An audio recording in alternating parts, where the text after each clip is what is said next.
Welcome back to my channel Earth Mom Dehradun. मैं हूं ज्योति और वेलकम करती हूं आप सभी का अपने चैनल में न्यू है तो प्लीज़ सब्सक्राइब करें। वीडियो पसंद आई तो लाइक ज़रूर करें एंड येस अपने प्यारे कमेंट सेक्शन से पूरा कमेंट सेक्शन भर दीजिए बिकॉज आपके कमेंट्स बहुत ज़्यादा हेल्प करते हैं मुझे नई चीज़ें पता करने में और पता चलने में। जैसे कि मैंने कल एक वीडियो बनाई थी निक्कू एंड सुमित की कंट्रोवर्सी के ऊपर। हालाँकि मैं पहले इन लोगों को फॉलो नहीं करती थी, अभी मैंने जस्ट फॉलो करना शुरू किया है आप ही लोगों की रिक्वेस्ट में। आप ही जैसे कुछ सब्सक्राइबर्स से चाहते थे कि मैं इस कंट्रोवर्सी में इन करूं और आप लोगों के लिए रिएक्शन वीडियोस लेके आऊं। सो येस मुझे इन लोगों की भी पास्ट कंट्रोवर्सी के बारे में कुछ भी आइडिया नहीं है। अगर आप सबके कमेंट्स से ही मुझे पता चला कि पिछले दिनों बहुत ज़्यादा खिचड़ी पकी हुई है और अगर मैं पीछे की सारी चीज़ों पर होमवर्क करने लगी तो कहीं ना कहीं मैं खुद लॉस्ट हो जाऊँगी बिकॉज मुझे फिर पूरी जर्नी देखनी पड़ेगी। इसीलिए अगेन पिछली चीज़ों पर मैं फोकस नहीं करूँगी, मैं आज की वीडियो के बारे में बात करूँगी। तो आज एक ऑलमोस्ट 45 से 50 मिनट का एक वीडियो आया है कामिनी का उनके हस्बैंड के साथ। जैसे कि आपने देखा है कि 2 दिन पहले देवरानी और देवर का भी एक वीडियो आया था जिसमें आपको देवरानी जी जो है वो इमोशनल भी नज़र आई थी और उस पर भी मैंने वीडियो बनाई थी बिकॉज वो मर्दानगी वाला पॉइंट में कुछ लोगों के कमेंट्स मुझे आ रहे हैं कि क्या आप मर्दानगी वाले पॉइंट को जस्टिफाई करो। जी नहीं, मैं मर्दानगी जैसे पॉइंट को बिल्कुल भी जस्टिफाई नहीं कर रही हूँ। मेरा बोलने का मतलब लास्ट वीडियो में सिर्फ ये था कि किस कॉन्टेक्स्ट में वो वर्ड बोला गया। जहाँ से मैंने एनालिसिस करी मुझे ये लगा कि वो उस कॉन्टेक्स्ट में नहीं बोला गया था जिस कॉन्टेक्स्ट में बहुत सारे लोगों ने ले लिया। एंड अगेन मैं ये भी बोलूँगी कि सोशल इन्फ्लुएंसर होने के नाते आपका अपने वर्ड्स पे पूरा का पूरा कंट्रोल होना चाहिए क्योंकि आपके बोले हुए वर्ड्स आपको किसी भी कंट्रोवर्सी में डाल सकते हैं। इसीलिए ऑलवेज़ अपने वर्ड्स को बोलने से पहले 100 बार सोचिए कि सामने वाले लोग उस वर्ड को किस तरीके से ले सकते हैं। उसके अलावा अगर मैं बात करूँ आज 45 से 50 मिनट की वीडियो में तो बहुत सारी चीज़ें कामिनी ने जो उसके साथ हुई हैं पिछले दिनों वो बहुत सारी चीज़ें उन्होंने बहुत सारा कन्फ्यूज़न जो है वो क्लियर किया है। देवरानी ने जब वीडियो बनाई थी तो देवर ने यानी कि सुमित ने ये बात बोली थी कि वो लेडीज़ की बहुत ज़्यादा रिस्पेक्ट करते हैं। इनफैक्ट अगर उनके पैर से किसी औरत का पैर भी टच हो जाए या उनके पैर से किसी औरत को टच हो जाए तो वो 50 बार उनको छूते हैं। और तो और अपनी भाभी की प्रेगनेंसी जर्नी में भी उन्होंने बहुत ज़्यादा सपोर्ट किया था। लेकिन यहाँ पे इनकी खुद के घर से इनकी भाभी ने आके उनकी उस सारी बातों को झुकला दिया है। मतलब उन्हें सीधा झूठा बोल दिया है उन्होंने कि ये कोई भी लेडीज़ की रिस्पेक्ट नहीं करता। उसका एग्जाम्पल उन्होंने वो सारी बातें बताई यानी कि वो सारी बातें जो कामिनी के साथ हुई थी। बहुत सारे सब्सक्राइबर ये क्वेश्चन पूछते हैं कि कामिनी के मायके वाले कभी भी क्यों ससुराल नहीं आते और तो और ये भी पूछा जाता है कि कामिनी ऊपर के कमरे में क्यों शिफ्ट हो गई। अपनी वीडियो में सुमित ने ये बात बोली थी कि जब तक मैं ज़िंदा हूँ मैं इस घर का बंटवारा नहीं होने दूंगा। लेकिन आज कामिनी की वीडियो से देख के पता चला कि घर का बंटवारा तो ऑलरेडी हो रखा है। अब कौन सा बंटवारा बचा है? एक किचन जो एक फॉर्मेलिटी के नाम पे है एंड आई थिंक उस किचन में भी कंबाइंड खाना किसी के लिए नहीं बनता होगा जहाँ तक मुझे लगता है। जिस किचन में आने जाने में इतनी ज़्यादा बाउंडेशन हो उसको आप क्या बोलोगे कि वो साझा किचन है? जी नहीं, घर परिवार साझा होता है प्यार मोहब्बत से, बाकी सब चीज़ें सिर्फ फॉर्मेलिटी होती हैं कि फॉर्मेलिटी के लिए तो बोल दिया कि हाँ हम साथ हैं, लेकिन दिल जब साथ ही नहीं है तो ऐसे साथ रहने को देखो मैं साथ रहना नहीं मानती। बाकी आप सबके अपने personal point of view personal नज़रिया हो सकता है। उसी के साथ साथ कामिनी के मायके वाले आखिर घर क्यों नहीं आते इसका भी पता चला कि सुमित ने कामिनी के भाई की शादी में बहुत ज़्यादा बवंडर उनकी शादी में काटा और उनका मोटिव ये था कि शादी किसी भी तरीके से रुक जाए। अकॉर्डिंग टू कामिनी ने जो बताया मैं वो बात बोल रही हूँ कि कामिनी का कहना यही था कि वो बाय हुक बाय क्रुक उनकी शादी खराब करना चाहते थे, उस शादी को रोकना चाहते थे। और तो और कामिनी के भाई का कॉलर तक पकड़ा है सुमित ने। वीडियो में जब मैंने पहली बार सुमित को देखा तो मुझे लगा बहुत ही शांत सुलझा हुआ एक वाइज इंसान है। लेकिन जैसे कामिनी ने सच्चाई बताई मैं 1 मिनट के लिए शॉक हो गई कि क्या ये बातें सच हैं। क्या कैमरे के सामने कल जो वीडियो के आगे जो इंसान मैं देख रही थी जो इतना सोफिस्टिकेटेड तरीके से बात कर रहा था, इतने पोलाइट वे में चीज़ें बोल रहा था, क्या वो ऑफ कैमरा ये चीज़ें कर सकता है? क्या वाकई में कामिनी के भाई के ऊपर हाथ उठाया गया, उनका कॉलर पकड़ा गया? वाकई में क्या शादी में इतना बवाल काटा गया?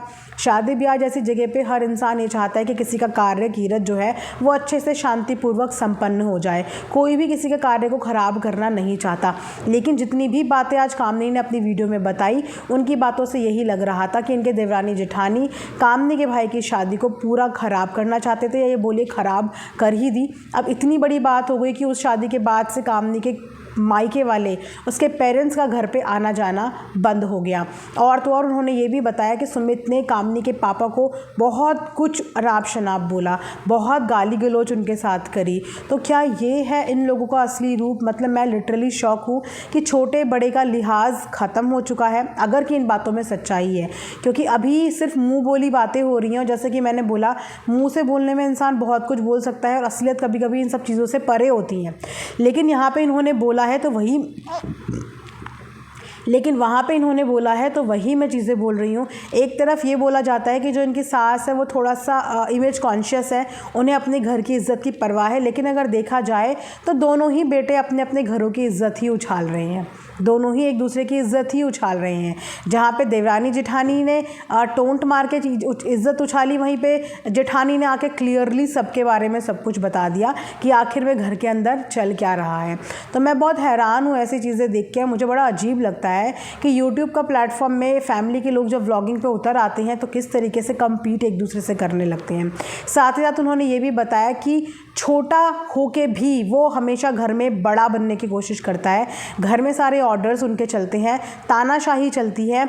बड़े भाई को इसलिए दबाया जाता है क्योंकि बड़े भाई की नौकरी और उनकी नौकरी थोड़ा सा डिफरेंट है। बड़े भाई की बीच में नौकरी भी छूट गई थी। और तो और जेठानी ने ये भी बताया कि हर छोटी बड़ी चीज़ों के लिए मुझ पे ही इल्ज़ाम लगाया जाता है। और एक बहुत बड़ी बात उन्होंने बोल दी कि बेटी होने का इल्ज़ाम भी मेरे ऊपर लगाया गया, प्रेगनेंसी में तबीयत ख़राब हुई तो भी मेरे ऊपर लगाया गया।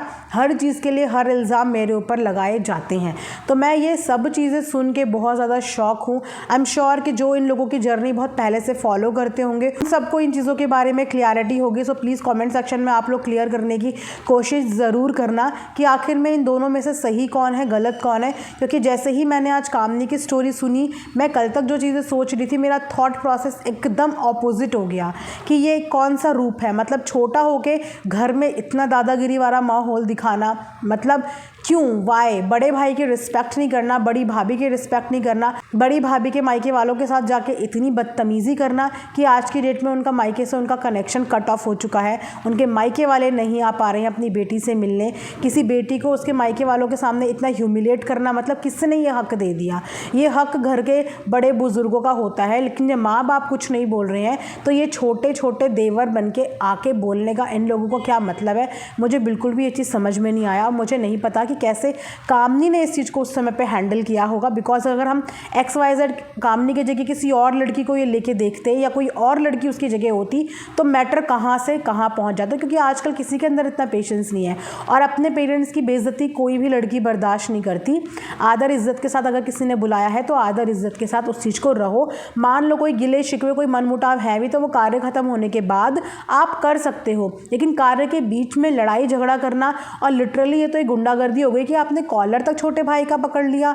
ये भी नहीं सोचा आपने कि शादी का माहौल है और आप भाई का कॉलर पकड़ रहे हो। भाई तो वो आपका भी हुआ ना।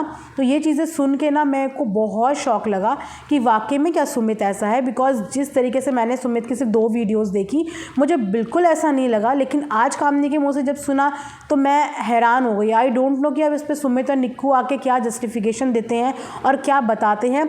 बट इस तरीके से दोनों परिवार आके एक दूसरे की जो इज्जत उछाल रहा है ना, मुझे नहीं लगता कि कोई भी यहाँ पे इज्जत बचाने की कोशिश कर रहा है। यहाँ पे तो ऐसा है कि तू तिल्ली लगा, बाकी की आग मैं लगा दूंगा, वो वाला हिसाब चल रहा है कि अगर एक तिल्ली लगाता है तो बाकी का बंदा पूरी की पूरी आग लगा देता है। और अगर देखा जाए तो इस आग में पूरी की पूरी फैमिली की इज्जत झुलस रही है। तो प्लीज़ ऐसा ना करें जितना आप लोग ऑन कैमरा बात कर रहे हैं ना। क्योंकि उन्होंने बोला कि हमें तो कैमरे के आगे बात इसीलिए करनी पड़ती है क्योंकि घर पे बात होती ही नहीं है, आपस में बोलचाल बंद है। तो ऐसी जॉइंट फैमिली का क्या करना है जिस जॉइंट फैमिली में साथ रह के भी इंसान साथ नहीं है। ये तो वाकई में एक दूसरे को टॉर्चर करने वाली बात हो गई कि सामने वाला पसंद भी नहीं है लेकिन फिर भी रोज़ उसकी शक्ल देख के खुद भी डिप्रेशन में जाना है, खुद भी स्ट्रेस में जाना है। तो ऐसी जॉइंट फैमिली को आप जॉइंट फैमिली नहीं कह सकते कि आप ज़बरदस्ती साथ लेके उन्हें बैठे हो लेकिन आप लोगों के बीच में कोई प्यार ही नहीं है। इस तरीके से सारे के सारे फैमिली के लोग रोज़ इस कलेश की वजह से डिप्रेशन में जाएंगे, अपना मेंटल पीस ख़राब करेंगे और कुछ भी नहीं करेंगे। तो थोड़ी थोड़ी अपने घरों की की इज्जत की परवाह कर लो। जितना कैमरे के आगे आके आप लोग 1-1 घंटा बोल देते हो ना, मैं दोनों को ये बात बोल रही हूँ, उतना एक दूसरे के साथ 15 मिनट में बात कर लो। 15 मिनट में बात करके सॉल्व कर लो क्या चीज़ करनी है, क्या चीज़ दिखानी है, क्या चीज़ नहीं दिखानी। एक तरफ माता पिता का हवाला देते हो, बच्चे स्कूल गोइंग है, समाज में उठना बैठना है, नाते रिश्तेदारी सबकी है, तो थोड़ा उस चीज़ का ख्याल करके ऑफ कैमरा अपने मैटर को सॉर्ट आउट करने की कोशिश करो। इतिहास गवाह है कि यूट्यूब के अंदर जो चीज़ें छाप दी ना, वो कंट्रोवर्सी कभी भी ख़त्म नहीं हो सकती। इसलिए बेटर है कि यूट्यूब में चीज़ें लाने से बेटर है घर के अंदर ऑफ कैमरे उस कंट्रोवर्सी को समझाओ, सुलटाओ। आप दोनों ही अच्छे लगे मुझे, दोनों ही अपनी अपनी जगह सही हो, दोनों के इश्यूज़ हैं एक दूसरे के साथ, तो वो इश्यूज़ कोई भी यूट्यूब का बंदा सॉल्व नहीं कर सकता, वो आप लोगों को ही सॉल्व करने हैं। और वो सॉल्व तब होंगे जब उसमें किसी तीसरे बंदे का इंटरफेरेंस ना हो।